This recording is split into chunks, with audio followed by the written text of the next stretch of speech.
हमारी बेटी 22 साल की है, गैर शादीशुदा है और ये प्रेग्नेंट हो चुकी है, एक बच्चे की मां बनने वाली है। तो ऐसे चो साहब उनके वालिदैन को कहते हैं कि भाई होगा कोई आशिक इसका। ऐसे जो जाता है जाके लड़की से पूछता है कि भाई अगर कोई ऐसी बात है तो बता दो घर वालों को। अब जो होना था वो तो हो गया। किसी दोस्ती की चलते चलते सिद्धार्थ को अनारिका पसंद आ जाती है और वो उसे प्यार करने लग जाता है, लेकिन वो उसे बताने से कतराता है।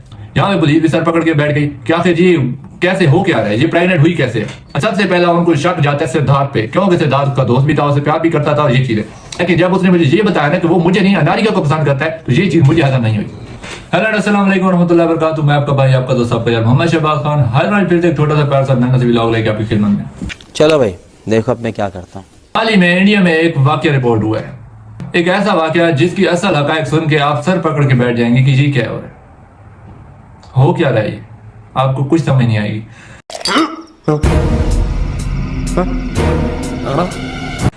वाकया जी पेश आया, रिपोर्ट जी होती है कि हमारी बेटी 22 साल की है, गैर शादीशुदा है और ये प्रेग्नेंट हो चुकी है, एक बच्चे की मां बनने वाली है। तो ऐसे चो साहब उनके वालिदैन को कहते हैं कि भाई होगा कोई आशिक इसका। तो आप भी साहिब औलाद है, आपको भी पता है किस तरीके से होता है बच्चा, क्या प्रोसेस है, व्हाटएवर मैं नहीं बताऊंगा। वहां से वालिदैन की तरफ से कहा जाता है कि इसका कोई आशिक नहीं है, कोई यार दोस्त नहीं है और उसने कोई किसी किस्म का ऐसा कोई काम नहीं किया, ना उसके साथ कोई जबरदस्ती की है। ऐसा जो जाता है जाके लड़की से पूछता है कि भाई अगर कोई ऐसी बात है तो बता दो घर वालों को। अब जो होना था वो तो हो गया, अब इस चीज को आगे मत बढ़ाओ, जो असल बात है असल बात करो। तो वो लड़की जाके बता देती है भाई कोई ऐसा सीन हुआ ही नहीं है, मुझे याद ही नहीं है, तो मैं कैसे बताऊं आप लोगों को, क्या बताऊं।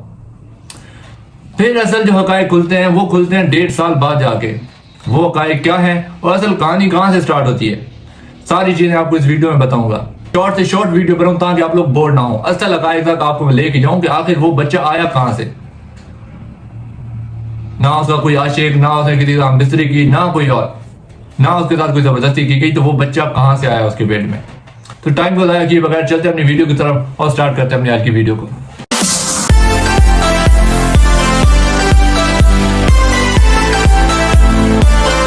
इंडिया की एक यूनिवर्सिटी में 3 दोस्त पढ़ते थे, जिसमें 2 लड़कियां और 1 लड़का था, और वो तीनों जिगरी यार थे।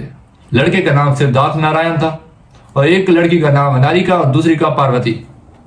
3 दोस्त, इन तीनों की दोस्ती बहुत ही ज्यादा पॉपुलर थी। जैसे हाँ एक गिरोह होता है, ग्रुप्स होते हैं, जैसे यूनिवर्सिटी वगैरह में दोस्तों में ग्रुप्स होते हैं, तो इनके ग्रुप में ये तीनों मेंबर थे और तीनों की दोस्ती यारी की लोग मिसालें देते थे कि ये बहुत ही ज्यादा जिगरी। बहरहाल इसी दोस्ती की चलते चलते सिद्धार्थ को अनारिका पसंद आ जाती है और वो उसे प्यार करने लग जाता है, लेकिन वो उसे बताने से कतराता है कि मैं अपने प्यार का इजहार कैसे करूं, उसको बताऊं कैसे। वो जाता है, वो जाके पार्वती से बात करता है। यार ऐसे है कि मैं अनारिका को पसंद करता हूं, मैं उसके साथ शादी करना चाहता हूं, लेकिन मुझे ये नहीं पता कि वो मुझे पसंद करती है या नहीं। तुम जाके चेक करो और फिर मुझे बताओ, उससे कोई बातों में पता करवाओ कि मुझे पसंद करती है कि नहीं ये वो। तो ये सिस्टम पार्वती सुन के कहती है ठीक है, मैं पता करके तुम्हें बता देती हूँ। कुछ दिन गुजरते हैं तो पार्वती की बर्थडे आ जाती है। बर्थडे पे अब दोस्तों ने तो जाना था, पार्वती की बर्थडे पे जाती है अनारिका और उसका दोस्त और उनके जो और भी दोस्त अब आए होते हैं। वो वहां जाती है अनारिका, वो सेलिब्रेट करती है, करके अनारिका घर चली जाती है और वहां से तकरीबन कुछ दिनों बाद 15 से 20 दिनों बाद उसकी तबीयत खराब हो जाती है। जैसे उसकी तबीयत खराब होती है तो अनारिका को उसके घर वाले हॉस्पिटल ले जाते हैं, जाकर चेकअप करवाएंगे आखिर हमारी बच्ची की तबीयत क्यों खराब हो रही है। वो जैसे जाकर चेकअप करवाते हैं तो डॉक्टर उन्हें ये कहते हैं कि आपकी बच्ची प्रेग्नेंट हो गई है। ये चीज जब डॉक्टर उन्हें कहते हैं तो वो कहते हैं डॉक्टर साहब आपका दिमाग ठीक है, हमारी बच्ची की अभी तक शादी भी नहीं हुई और ना उसने कोई उसके साथ जबरदस्ती हुई, ना कोई ऐसा थी, तो ये आप कैसी बातें कर रहे हैं। तो डॉक्टर साहब की तरफ से कहा गया कि सर हमारी कोई आपके साथ पर्सनल दुश्मनी तो नहीं है, आपने हमें बोला है कि मरीज को चेक करें, हमने मरीज को चेक किया, जो चीज हमें नजर आई हमने आपको वो उसी तरीके से बता दी है। अंदर जाते हैं, जाके बेटी से पूछते हैं क्या आखिर ये क्या मारा, ये क्या किया तुमने, हमारी तो सारी इज्जत को तुमने मिट्टी में रोन दी है। वहां पे अनारिका कहती है कि नहीं बाबा, मैंने तो कोई ऐसी हरकत नहीं की, ना मेरा कोई आशिक है, ना मेरे को किसी के साथ इतनी ज्यादा फ्रेंडशिप है, ना मैं किसी के साथ क्लोज हूं, ना मेरे साथ कोई जबरदस्ती हुई है, तो मुझे इस चीज का नहीं पता, नहीं अंदाजा ये कैसे हुआ है। बहरहाल वो फैसला करते हैं पुलिस के पास जाएंगे, जाके रिपोर्ट करवाएंगे। पुलिस के पास जाते हैं, पुलिस के पास जाकर रिपोर्ट करवाते हैं, तो जाते हैं जाके एसएचओ को बताते हैं कि सर हमारी बेटी 22 साल की है, वो गैर शादीशुदा है और वो प्रेग्नेंट हो गई है, लेकिन समझ नहीं आ रही कि वो प्रेग्नेंट कैसे हो गई है। तो एसएचओ कहता है मोहतरम आप भी बुजुर्ग हो चुके हैं, अब आप साहिब औलाद हैं, आपको ही पता है कि औलाद का प्रोसेस क्या है, औलाद कैसे होती है, बच्चे कैसे होते हैं। कोई गूगल से डाउनलोड तो होते नहीं है। होगा कोई उसका आशिक जिसके साथ वो फिजिकल हो गई होगी, तो इस वजह से हो गया होगा, इसमें कौन सी बड़ी बात है। लेकिन उनकी तरफ से कहा जाता है कि सर ऐसा कोई ऐसी चीज नहीं है, वो किसी के साथ फिजिकल नहीं है, कोई उसका आशिक नहीं है। कौन है ये लोग, कहां से आते हैं ये? बहरहाल उनका डीएनए वगैरह सारा कुछ किया जाता है, उसकी रिपोर्ट्स वगैरह आती हैं। सारा कुछ करने के बाद कोई चीज समझ नहीं आती, कोई चीज भी नजर नहीं आती, ना उसके साथ ज्यादती की गई है, ना उसके साथ कोई और, ना वो किसी के साथ फिजिकल हुई है, कुछ नहीं, नथिंग। यहाँ ये गुत्थी और भी उलझती जा रही थी, किसी को समझ नहीं आ रहा था कि क्या हो रहा है। यहाँ पे पुलिस भी सर पकड़ के बैठ गई कि आखिर ये कैसे हो क्या रहा है, ये प्रेग्नेंट हुई कैसे है। अच्छा, ये इस दौरान केस चलते चलते जब उन्होंने ये चीज बोल दिया तो पुलिस ने भी हथियार डाल दिए। पुलिस ने बोल दिया कि सर जी हमसे नहीं होगा। अब इसका एक ही हल है। उन्होंने कहा क्या? उन्होंने कहा हाल इसका ये है कि ये बच्चा बड़ा होने दें, ये बच्चा पैदा होगा, 9 महीने के बाद जब ये बच्चा पैदा होगा तब हम इसका डीएनए लेंगे, डीएनए लेने के बाद तब हम इसका बता सकेंगे कि ये किसका बच्चा है। चलते चलते इस केस को 9 महीने गुजर जाते हैं और अनारिका के घर बेटी पैदा होती है। फिर पुलिस जाती है, पुलिस जाकर उस बच्ची का डीएनए लेती है और सबसे पहला उनको शक जाता है सिद्धार्थ पे, क्योंकि सिद्धार्थ उसका दोस्त भी था, उसे प्यार भी करता था और ये चीजें। वो जाती है, पुलिस ने उसे तलब कर लिया, हो जाता है, उसका डीएनए वगैरह होता है। सारा होने के बाद पुलिस बोल देती है कि भाई ये बच्ची सिद्धार्थ की भी नहीं है, उसके साथ डीएनए सिद्धार्थ के साथ भी मैच नहीं हुआ। अब और ये गुत्थी उलझ गई कि यार ये भी नहीं हो रहा। अब और उसका कोई दोस्त भी नहीं है, ना कि उसका जानने वाला है, ना वो किसी के साथ बातचीत करती है, ना वो किसी के साथ फिजिकल है। तो आखिर मसला कहां पे आ रहा है, आखिर ये चीज हुई कैसे है?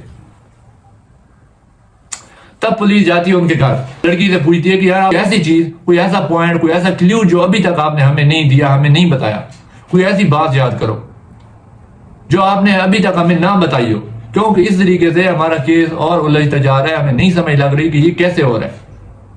तो फिर नारिका से जब पूछा जाता है, नारिका कहती है हाँ एक चीज है जो मैं आपको बताना भूल गई। तब पुलिस कहती है क्या चीज थी? फिर नारिका बताती है कि मेरी दोस्त पार्वती की बर्थडे थी, उस बर्थडे पार्टी में गई, मैंने कोई ड्रिंक्स पी थी तो मुझे सर चकराया था, तो मैं बेहोश हो गई थी, लेकिन थोड़ी देर बाद मैं ठीक भी हो गई थी। उसके बाद भी मुझे कोई ऐसा नहीं लगा कि मेरे साथ ज्यादती हुई है कि नहीं। फिर उसके दोस्त पार्वती को बुलाया जाता है, पार्वती को ये बोला जाता है कि भाई आपके जो जितने भी लोग होते हैं उन सब की हमें रिपोर्ट चाहिए, हर एक बंदे का नाम और फोन नंबर हमें शाम तक दे दें ताकि हम सबसे पूछताछ करें और पता करें। अच्छा, थोड़े थोड़े कर उन सब बंदों को बुलाया जाता है, उनके डीएनए टेस्ट कराए जाते हैं, तो एक बंदे के डीएनए उस लड़की के, उस बच्ची के साथ मैच कर जाता है। असल कहानी अब शुरू होगी। अनारिका की बेटी के साथ डीएनए मैच कर जाता है उस लड़के का जो उस पार्टी में आया हुआ था और जो पार्वती का दोस्त था। दोस्त नहीं था बल्कि पार्वती का आशिक था। जी हाँ। अब वो कैसे हुआ, अब अगला प्रोसेस यहाँ पे आता है कि वो उसका दोस्त था तो वो इसके साथ कैसे फिजिकल हो गया और किस टाइम हुआ। फिर जब उस लड़के को बुलाया जाता है और 2-3 उसके कान के नीचे लगाई जाती हैं तो फिर वो सारा चीज उगल देता है। मुझे अनारिका की दोस्त पार्वती ने ये चीज बोली थी, तुम जाओ इसकी इज्जत तार करो, इसके साथ फिजिकल हो जाओ ताकि ये प्रेग्नेंट हो जाए। बंदे की कहानी जहां तक एंड हो जाती है, अब बारी आ जाती है पार्वती की।